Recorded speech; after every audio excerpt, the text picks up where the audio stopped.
2, 1. Mr. Speaker, ladies and gentlemen, side government literally drinks all of the Kool-Aid of these secessionist terrorists. They're not terrorists, bro. They're secessionist terrorists. Meaning they just want to fuck off the state, and then after that, everything's gonna be fine. Ladies and gentlemen, we from opposition do not negotiate to people trying to destabilize the state in the guise of pseudo-nationalism, in the guise of neo-colonialism. These very people trying to destabilize the region in the name of their own extremist ideologies. Before I move on to my extension, a couple of responses towards their side in general. The first is this somewhat contradictory frame coming from the Prime Minister. He mentioned that national governments know the opportunity cost of the state because of things like population and their contribution to GDP, but at the same breath claim that diplomacy isn't going to happen. The reason why diplomacy is on the table and the reason why things are pretty peaceful right now, all things considered in Mindanao, is because of the economic interdependency that actually exists in status quo. The national government understands how big they are as a voter base and also recognize the amount of imports and exports you do get from that region. A lot of earth minerals, a lot of imports and exports, especially coming from the agricultural sector. Those are particularly important. And we think that is likely to be lost at the point in which they separate from the state and now no longer have a clear incentive to do things like trade with us or sell us their cool shit. B, even if he claims that this is going to be a last resort, you actually lower the threshold and capacity to be diplomatic at the point in which they can just leave by the state and now it's constitutionally just for them to do it. Aaron talked to you about how you need a lot of these fetters right now to the point that they even have to go to war if they want to leave because we think no one likes war. That's such a high barrier. But on their side, you lower the barrier and threshold to do things like gravitate towards diplomacy, to do things like be able to make peace with the very people you offended. But then PM says, no, this is going to be something that is going to only be used as a last resort.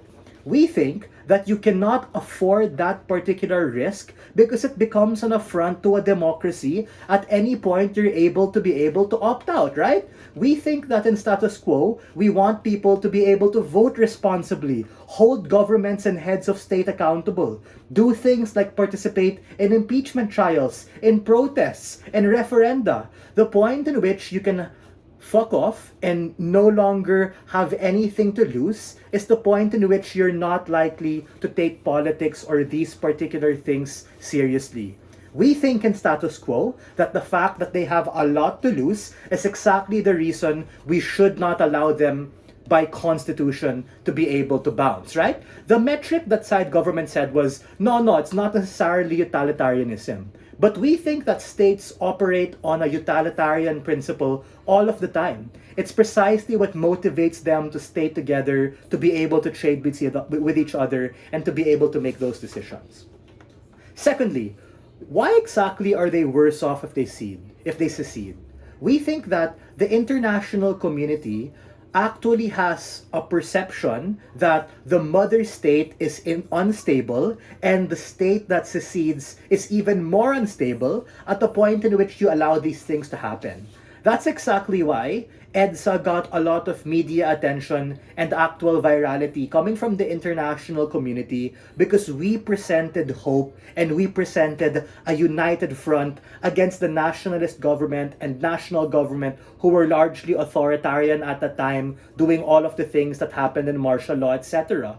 The point in which these states can arbitrarily secede is a point in which you present a fragmented perspective of the state, and that's ultimately harmful. It harms your ability to do things like gain capital in foreign direct investment, and we think it also becomes harmful in your ability to solidify and negotiate with other nations simply because now you're essentially much smaller and ultimately don't have that capacity. But before I proceed, go ahead.